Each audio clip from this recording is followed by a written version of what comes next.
title. When people see this title, Marketing on a Shoestring, oftentimes they think that that's cheap, inexpensive stuff. But what we're really going to talk about today is how do we do things a little bit different. We're going to get an overview of, where we sit today, what are the learning objectives of it, et cetera. And so that we'll just move a little bit forward here. So, okay, what do we got? Today's our learning objectives and take. We're going to talk about some quick tips on ways to get your name to go viral.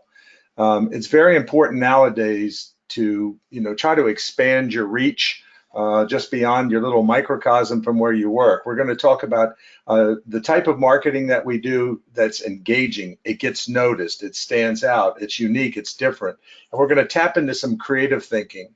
And while we're not in a classroom environment where you can actually sit and we can work on tasks, I think you'll see that after we leave this webinar, I want you to really start to think a little bit differently from a creative bent on how you can do and do things just a tad different in terms of your creative thinking.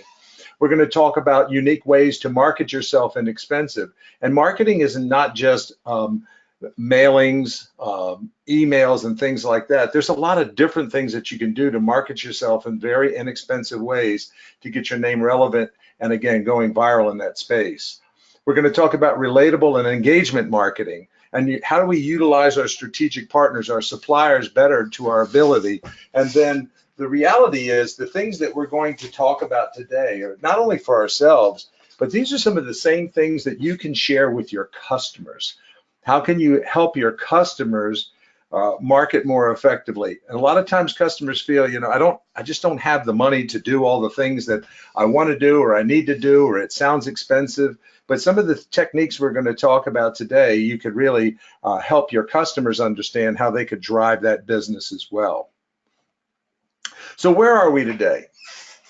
The reality is, while I'm in the States, I've spoken globally, and we're all about the same. We have an amazing industry. There's no question.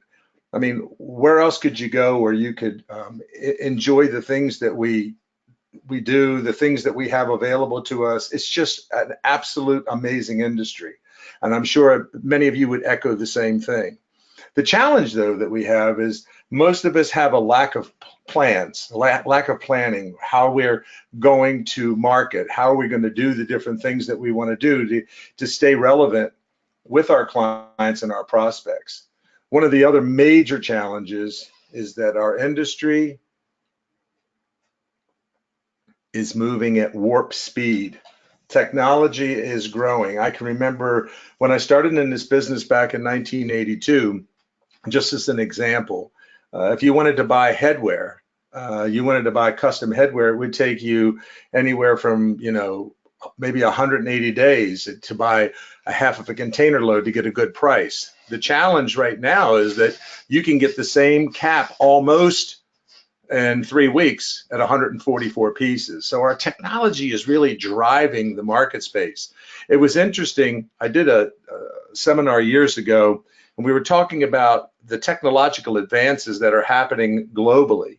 And you can see it all around you. But if you think, back in 1900 to 1950, they said that span of technological advancement was condensed in 2010 to 3 months. So all of that learning that we went through that 50 years was condensed to 3 months. You can only imagine what it's going to be like in the next 5 or 6 years. So how do we adapt, and again, in this ever-changing world?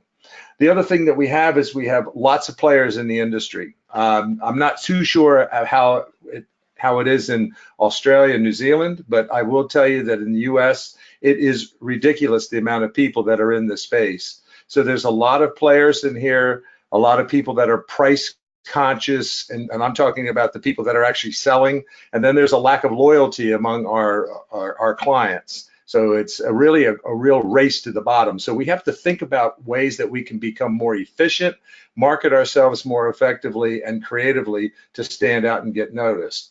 I think that most of us market incorrectly. We market about who we are and not so much making it about the client. And I think if we start to rechannel and refocus and making everything that we do, all of our efforts really flow towards the client, what's in it for the client, then it really will make a huge difference. Lastly, the importance of creative marketing, or this marketing on a shoestring, whatever it is at whatever level, it has to be engaging, has to be relevant, and it has to be consistent. And this all goes back up to what we were talking about a moment ago, and that were lack of planning. So how do we create that plan? How do we keep it relevant? How are we consistent? How is everything that we do engaging and really connects with the clients? Here's a couple of quick tips. One of the things that I've found is that there's so many of you out there that are doing some pretty amazing things, and yet you don't really exploit that. And I don't mean exploiting it from a negative sense, but getting free public relations, free PR in industry magazines, your local radio and television station. Most of these companies are looking for really good human interest stories, success stories related to business. So anytime that you have a milestone in your business or have done something unique and different or creative, if you've won an award from PPAI or from APPA, it's important for you to share that information. I'm a big fan of writing by contributing with with contributing articles. There's a lot of ways that you can actually go out there and get viral in that space. So by contributing different articles, writing, et cetera, it really does make a huge difference. The other thing that I recommend is that from a PR standpoint, you should be connected with every radio and television business editor. Let them know that you're available if they have questions, et cetera. But all these things really do add to a very inexpensive ways to get your name out there in that space and become viral.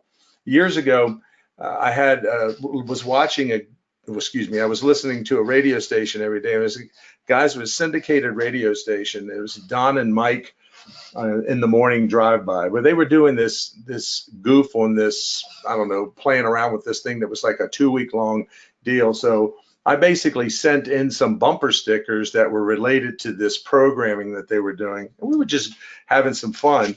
And literally, when I called up, they actually did 2-hour interview with me, drive time radio in the morning, about my company and what I did, et cetera. And they handed these bumper stickers out to people that were passing by on the highway and whatnot. It was just a really unique.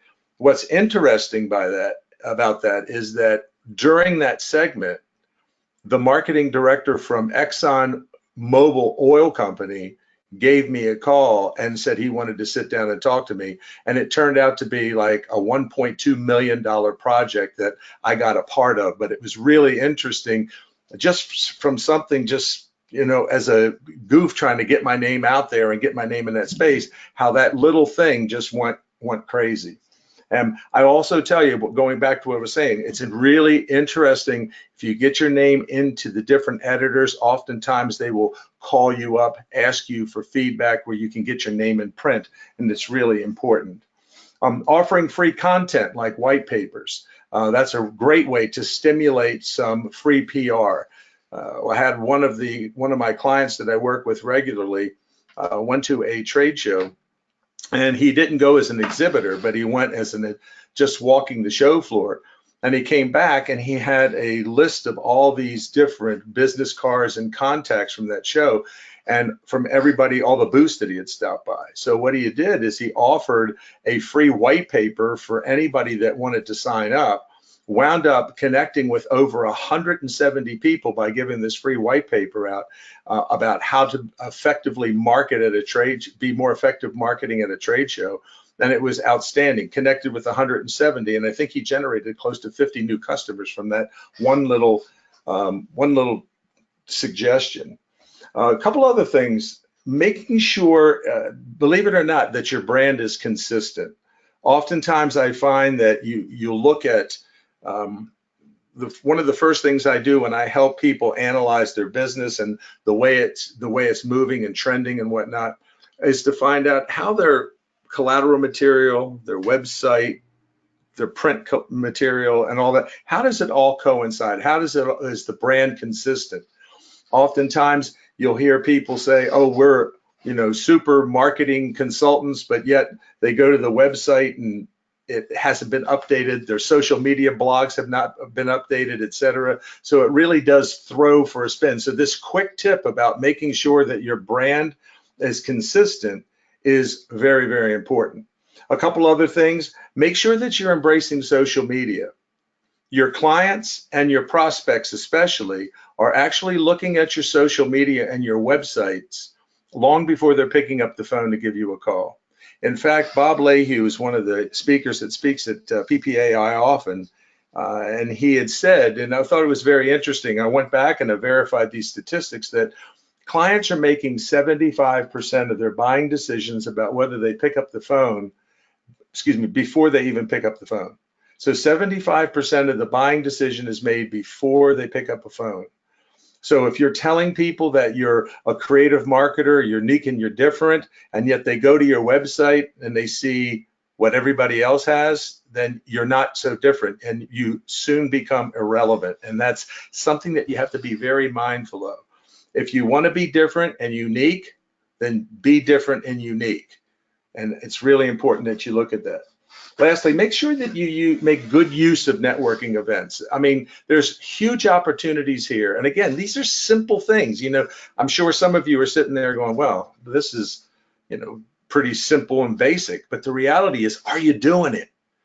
That's the biggest challenge. Most people say to me when we do this workshop, yeah, those are simple, but are you doing these things? And if you're not doing these things and you're not consistent with it, as we talked about earlier, you're really missing the boat potentially. So a little bit about blogging. I was a little bit on the fence about this when I first started. What do you blog about? There's so much literature out there that can help you along the lines about how to get started. Create a relevant a blog. I do two right now. I do one on Mondays and one on Tuesdays. My Monday morning blog goes to my largest client, to their 700 people that are in their network. And the other one that I do is called 30 Seconds to Greatness. So the Jumpstart Monday is really, it's a good marketing piece. And I get a lot of traction with that. But the 30 Seconds to Greatness has absolutely exploded. I have people now that reach out to me for speaking, for consulting work, and the same thing would hold true for you. I work with several clients. One gal in particular started really engaging on LinkedIn, reaching out to people that were in her particular vertical markets that she worked in. And she just was very persistent and consistent about putting relevant content out there. And just yesterday when I was talking to her, she says, I'm absolutely blown away by how many people are connecting with me that I don't even know. But it's through that social process that's been tremendous. She's now starting a blog and she's getting a lot of traction. My blog, 30 Seconds to Greatness, for instance, started, and in 3 months I had literally, with social shares and opens, 80,000 contacts every week. So you can see how exponentially that your name can go viral quickly if you have something that's relevant, unique, and connects with people in a positive way. By doing these type of things, you become a thought leader. And people want to be connected with people that really get it and understand. You may have a specialty in a particular vertical market or a particular something. You may be an expert on awards and recognition. You may be an expert on apparel. So you know what? If you are, exploit that and talk about those type of things. When you do, comment on other people's blogs as well. And if you're not, you should be following, I think you should be following a few good bloggers throughout. One guy in particular that I absolutely think is amazing, his name is Seth Godin, Godin. I highly recommend him. And he really gives you some really super points to think about that really can help grow your business. And it's really good to comment on that because other people see that. And again, easy ways to get your name spread around. Now, I've had people say, well, Cliff, how much time do you really devote to that kind of thing? Literally my time of devotion to that may be maybe 30 minutes a week between the 2 blogs that I write and a couple of people that I follow and comment on. It's not that much time. The key is to be consistent and relevant. Irrelevant information is going to fly by and people are going to dump you quick. And the other thing that I would encourage you to do is to embrace video and get a YouTube channel. You can do this and use this in a lot of ways and it's very, very effective. I want to show you an example of one that I helped design for one of my clients, Linda. And this is just really a glorified PowerPoint, but it has video built in. For any of you that have a computer that has PowerPoint, you can easily build something like this and make it mobile ready. And if somebody says, can you send me some information about your company? You can just pop this over to them via their phone, and you have something that's very powerful. So you can send this type of thing in a presentation format, or you could actually send it, like I said, over a computer or over the phone. But I'd just take a couple of seconds. It's about 2 minutes long or so, and watch this. It really does tell an amazing story.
So you can see, combining a little bit of video, as I said, that could be actually done on your computer, and then just a little bit of manipulation. And literally, this probably cost under $200 to put together.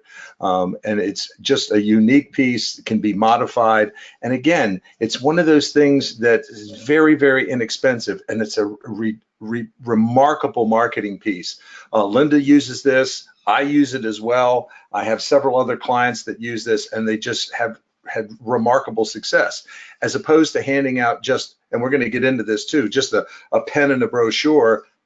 How do you do things that are different and unique? They say about 45% of the day people are spending on their mobile devices. It's pretty remarkable if you can start to engage people where they're going to be, where they can see you regularly. It really does make a huge difference. Oops, sorry about that. So let's talk a few things about other things about touch point marketing. Email blasting. I don't know what the rules of engagement are in the Australasian market. I know that they're very, very sensitive in the Canadian market, but utilizing email, using email effectively It works really well. You have to be very mindful of that. Sending handwritten thank you notes, very, nobody does that nowadays. So again, inexpensive ways to connect with people, ways to reconnect with old accounts. I have some examples here about a puzzle mailer that I'll show you here in a second. Send out books that are closeouts, cards. I mean, you know, if you can find a company that has different types of books, put a handwritten signature or sign a little note in there and send it out to your customer. Again, these are just little tiny things that can make a huge difference. Speak or create an event. You know, this is one of the things that I have a lot of my colleagues that do this, and I've done it as well. Offer a class or a seminar at a college, at a trade show, a chamber event, and do it in exchange for free booth space. I used to do a lot of this in the hospitality restaurant industry. That used to be one of the vertical markets I was attacked. And I would I'd go and do a education workshop for an hour on effective marketing or creative marketing, and I would get a free booth for doing that.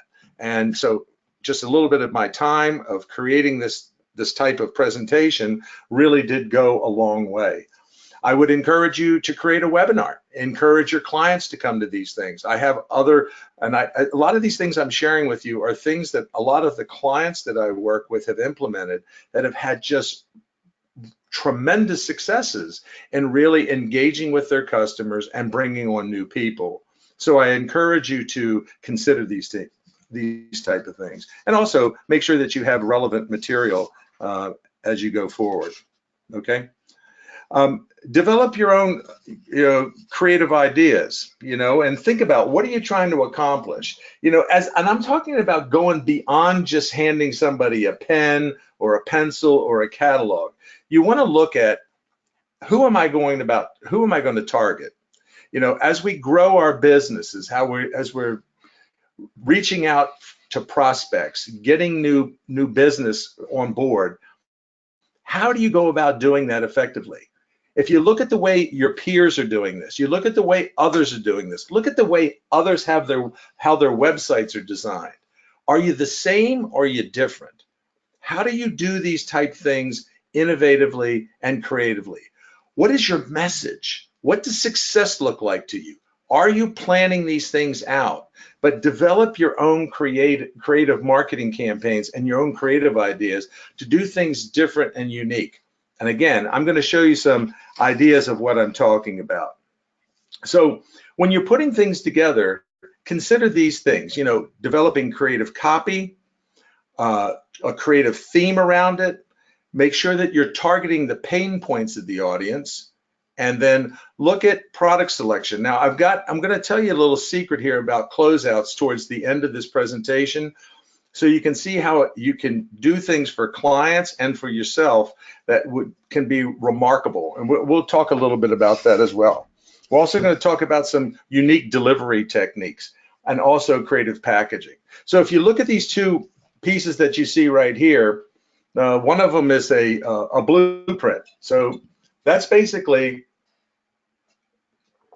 ink on paper, folks. And so what we did is we created this marketing piece. It's basically how to develop a creative marketing campaign. And we do a 5-stage creative thing. This is actually rolled and tubed into a box.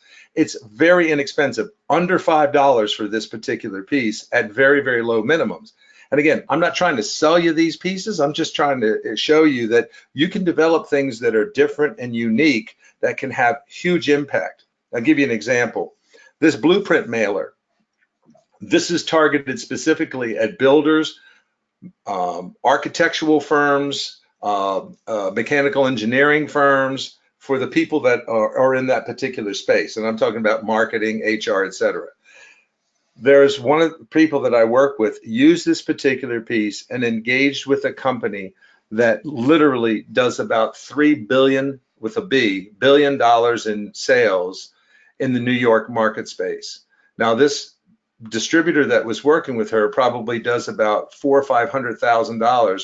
When she got the piece, she forwarded me the email that the woman sent to her, said, anybody that develops this kind of creative marketing, I'd only have to meet them, I have to start working with them. So for a $10, less than $10 with the mailer, she was able to engage with somebody at a totally different level than most people. Instead of doing, like I said before, the same old thing with a boring catalog or a boring flyer, something that engages the customer, something where the message resonates with that person at a huge level.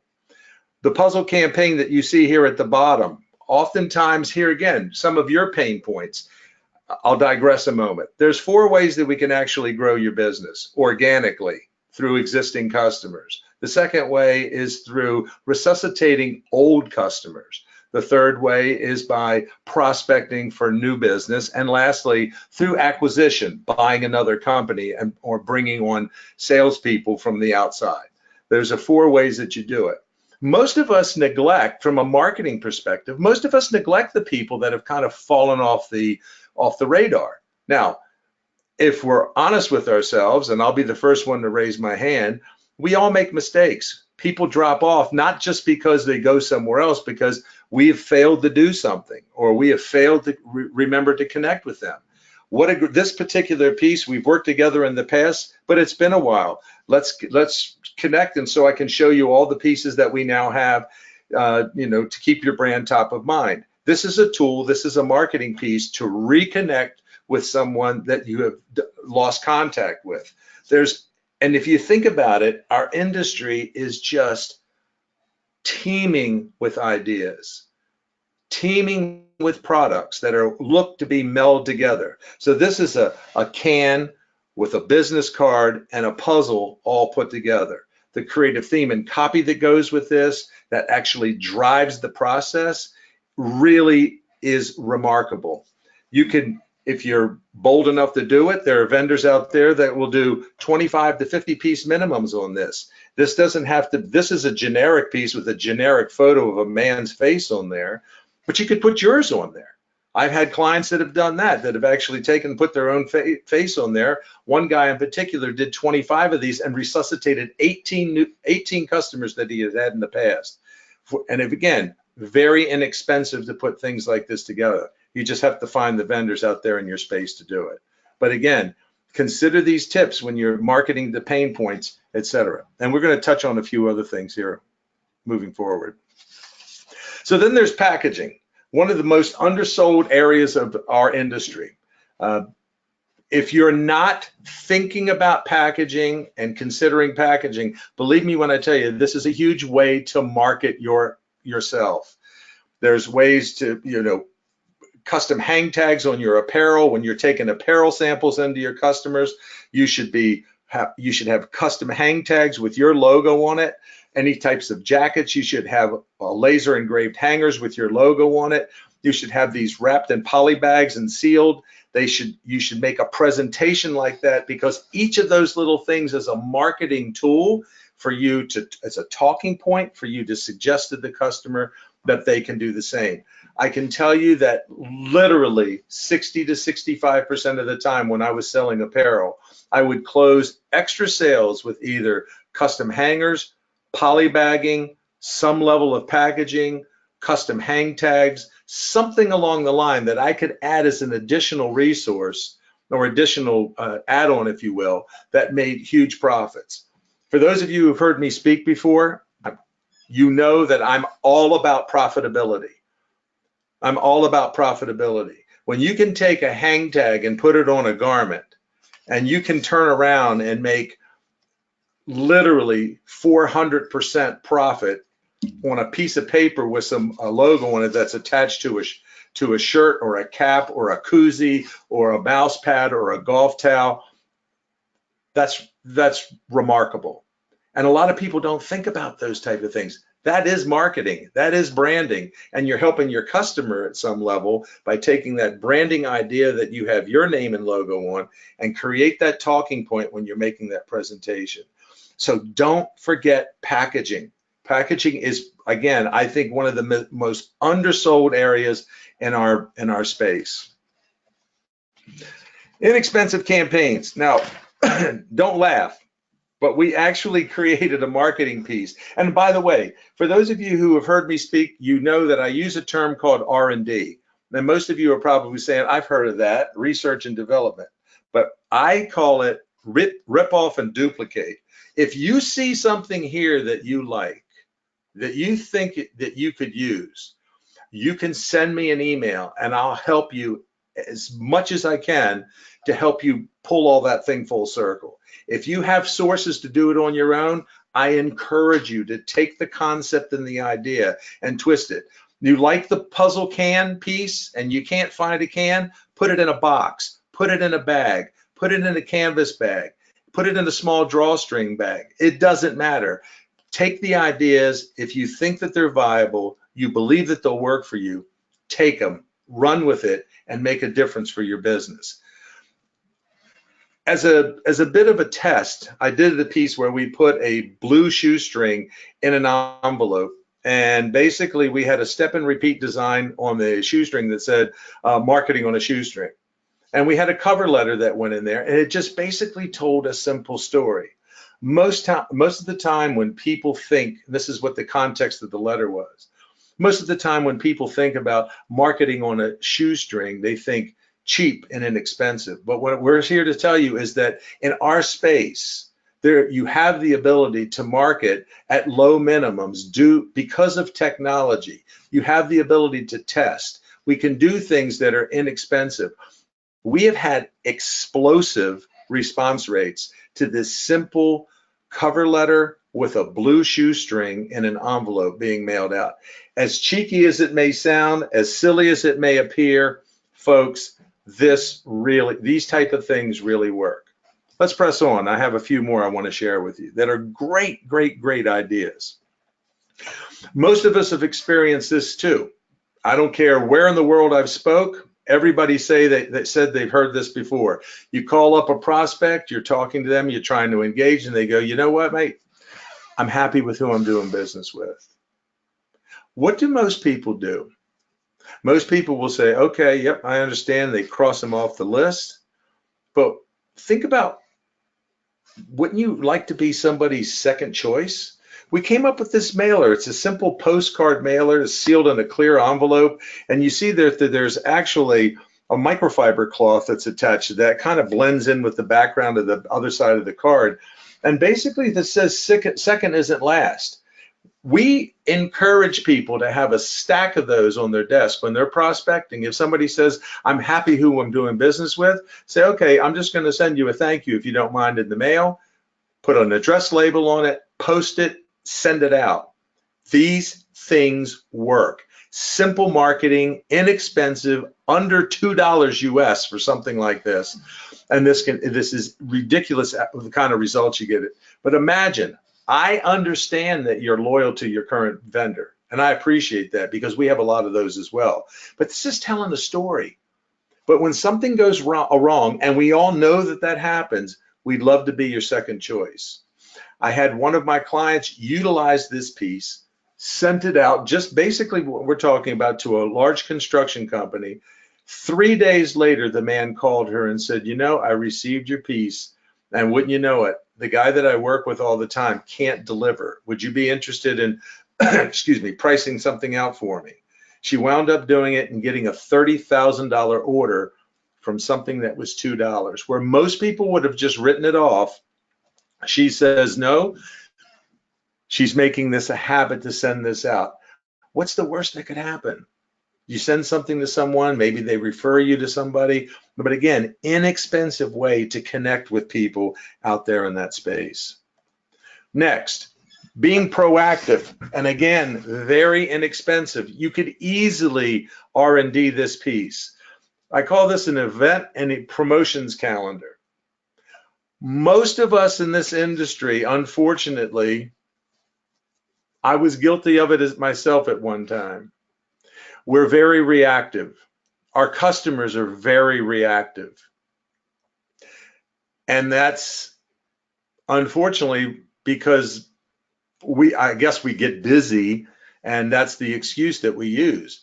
Try a proactive approach. As you can see, this particular calendar has no date on it, so it can be mailed out 12 months out of the year. New prospecting, it doesn't matter. But what I did with this when I had my marketing company is I would put this out in front of my clients and prospects. And I wanted to find out all of the projects that they were working on throughout the course of the year. I made it clear to them that by virtue of you sharing this information with me, it wasn't a guarantee that I was going to get the business. But I want to be proactive, working in the background for you.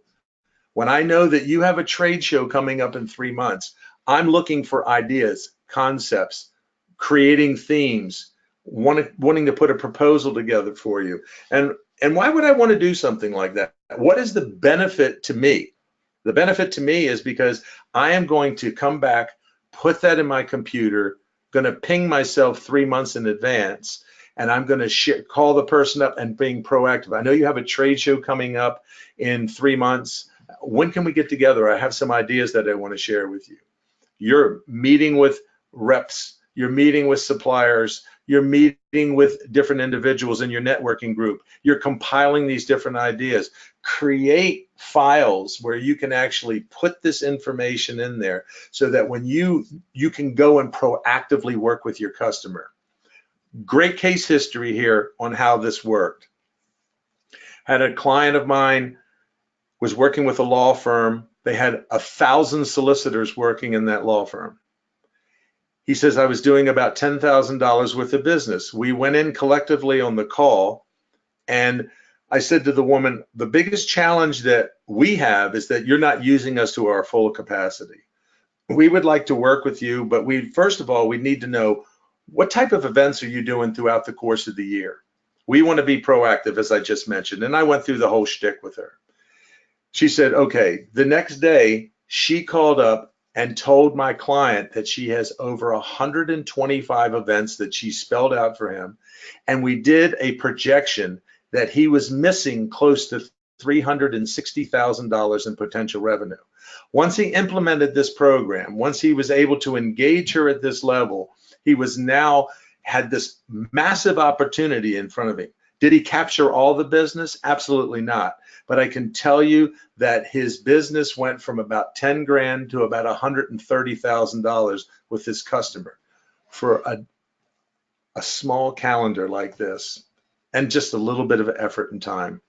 So again, I encourage you to think about ways that you can do things that definitely you can see something like if you think about how many of your peers do you know do this? If any, maybe 3%. So how do we proactively brand and market ourselves inexpensively, but things that really sincerely make a huge, huge difference?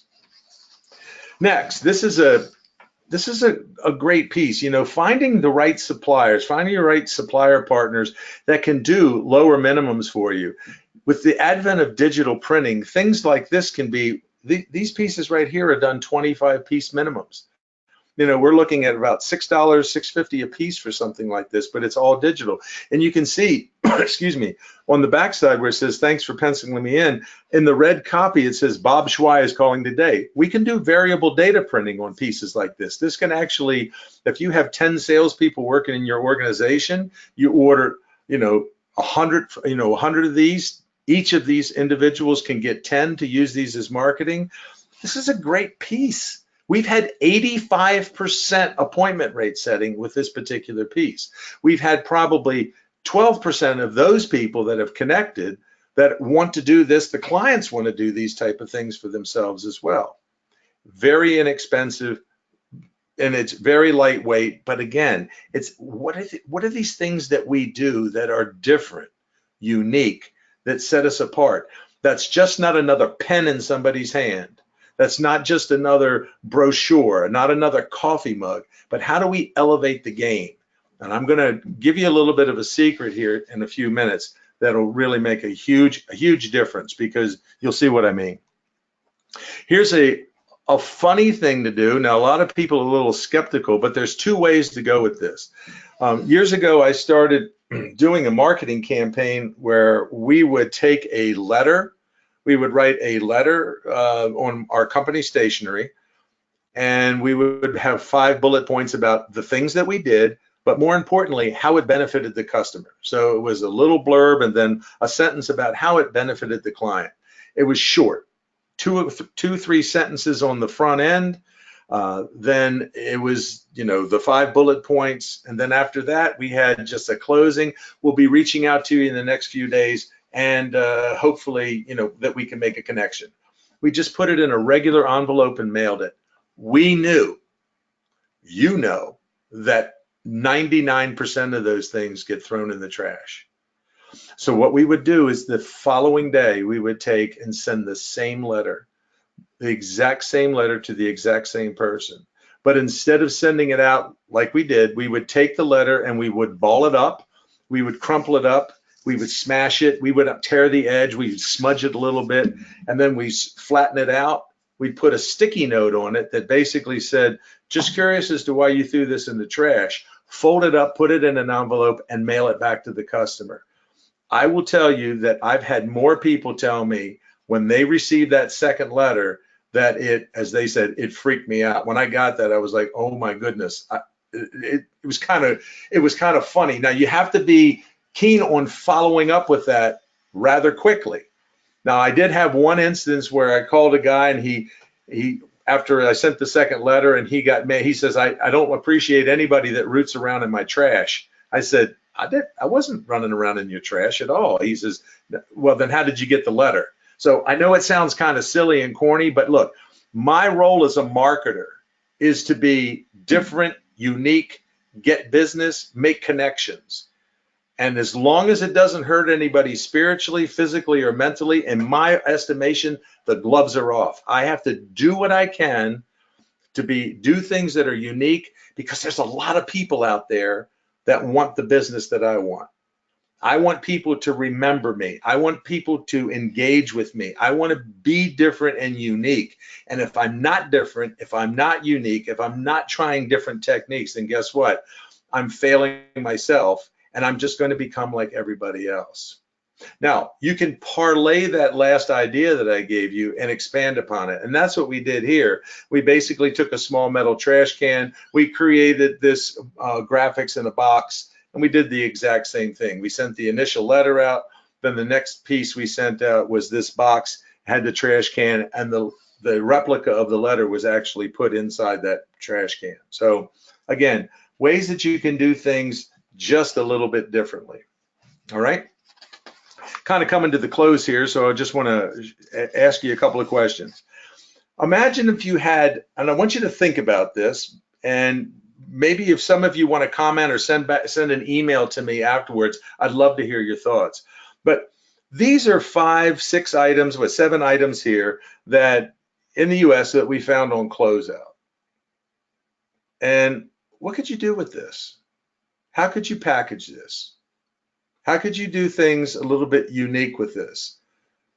Most people, when you talk about, a closeout, they would just sit there and go, great, I'll just find people that want to buy them and I'll make some money. But utilizing these as a marketing tool, now you could send out tape, you could buy tape measures that are a closeout and just hand them out, very inexpensive. Surely that's one way to do it.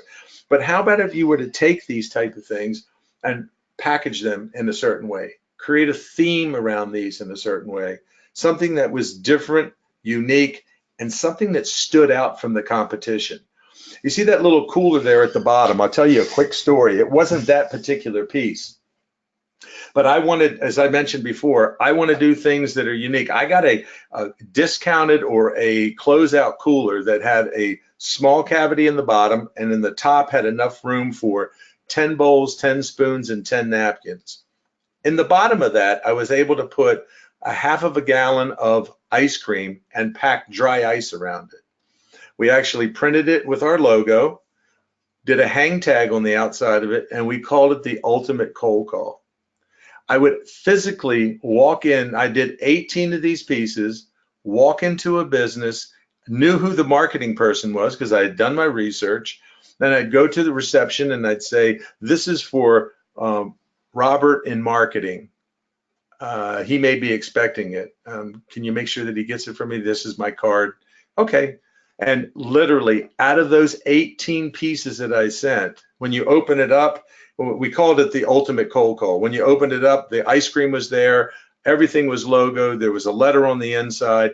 18 of these that I did, I got 18 appointments. Now, I only closed 11 as new customers, but it's somebody that's willing to do something a little bit different and risky that really stands out.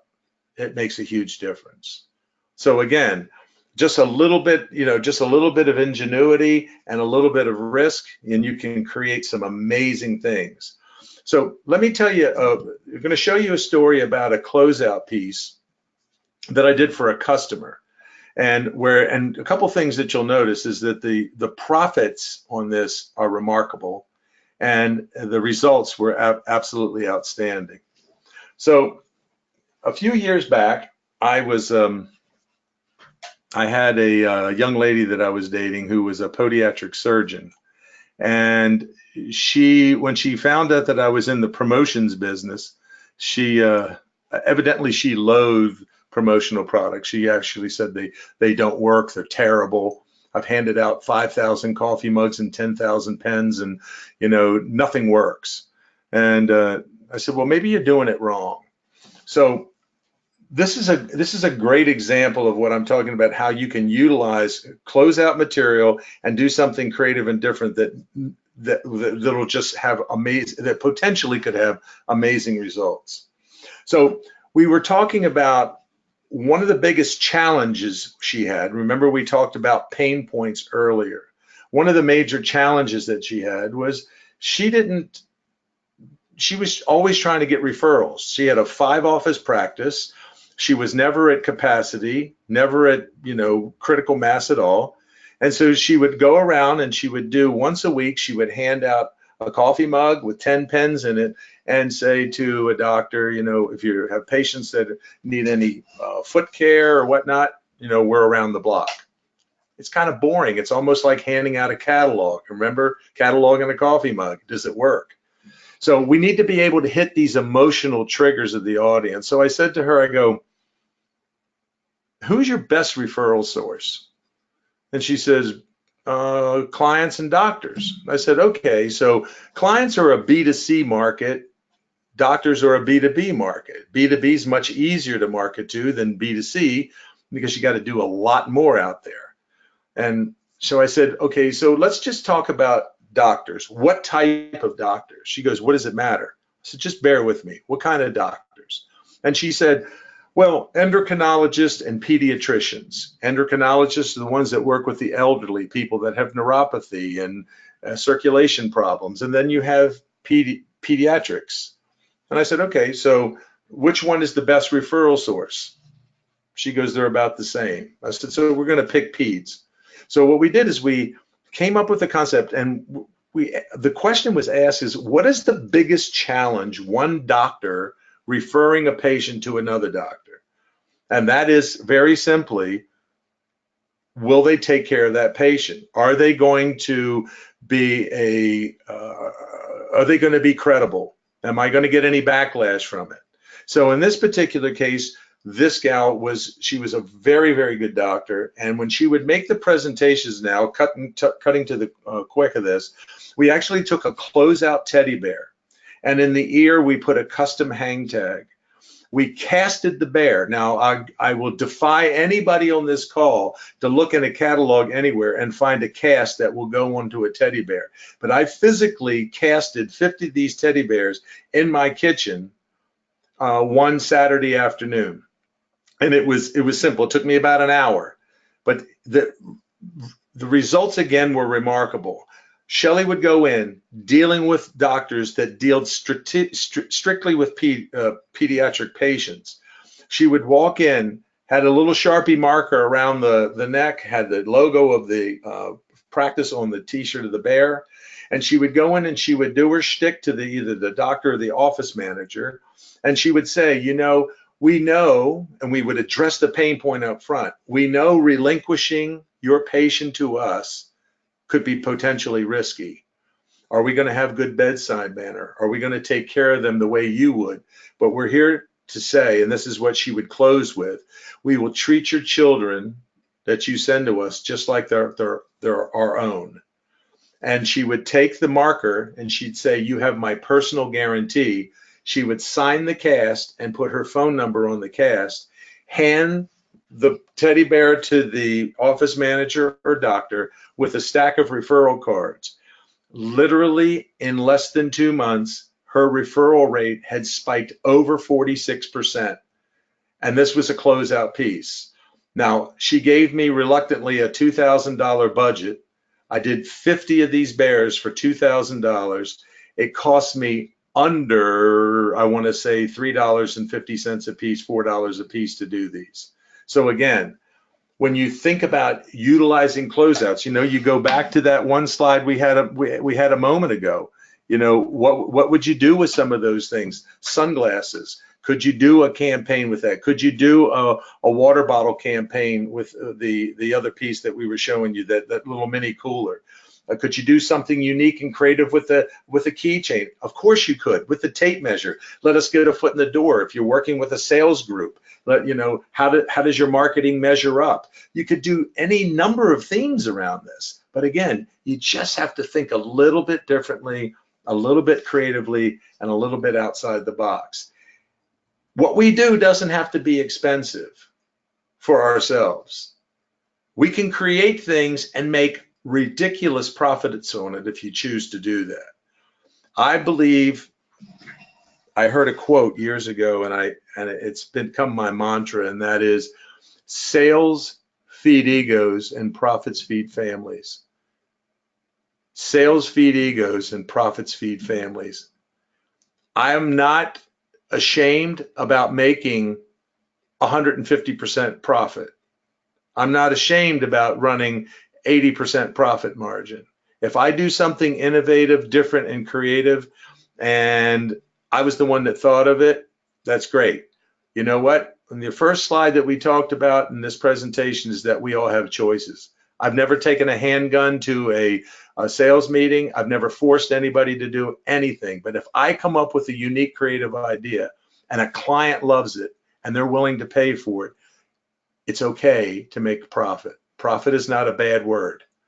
All right. So just think again about how you can do all these things and create that plan that we talked about to parlay all these things together.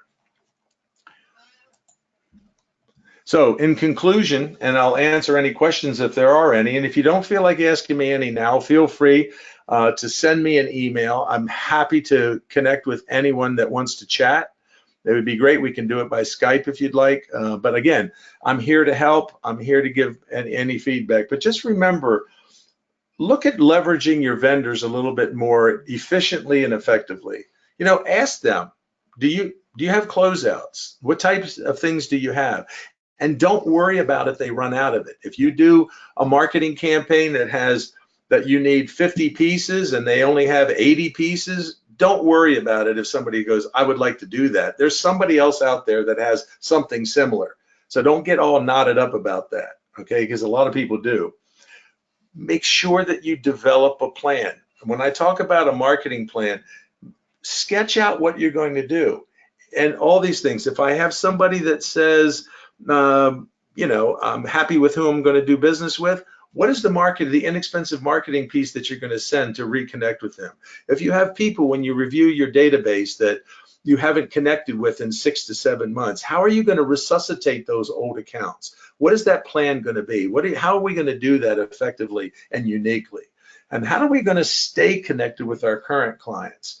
How are we going to drill down deeper to become more deeply entrenched with our current clients? And how do we do that uniquely and effectively, whether it be by blogging, exhibiting at their shows, speaking, doing white papers, sending thank you notes, little things, the little things that certainly mean a lot. Remember packaging, as we talked about. And also, one of the big things that I like people to remember is that when you're doing your marketing, make sure that it's really about the client and not so much you. If you focus on the client and not yourself so much, it really does have a way of engaging somebody at a much deeper and a much better level. Lastly, I look forward hopefully to seeing many of you in August. I will be coming to APPA to speak at I think it's the Convex show, and I'm looking forward to being there and seeing you. I'm very excited about this opportunity to come back. And so I hope you have an amazing rest of 2018. I know it's going to be great for you. And again, I just want to stress that if you need to connect with me, there's my contact information. I connect with Skype or FaceTime. It doesn't matter to me. If you have any questions at all about some of the things that we talked about, or if you just want to banter an idea back and forth, I'm happy to do it with you. So Sabina, I'm pretty much wrapped up here. I don't know if there's any other questions that you had seen. Hi, Cliff. So first, I just wanted to say thank you for that awesome presentation. We don't actually have any questions at this time, but I'm thinking that's because you've got everybody's brains ticking, because personally, I definitely thought there were some creative and fun ideas that have me thinking outside the box on how you can branch out and do things differently, which is what you're obviously doing and why you are so successful.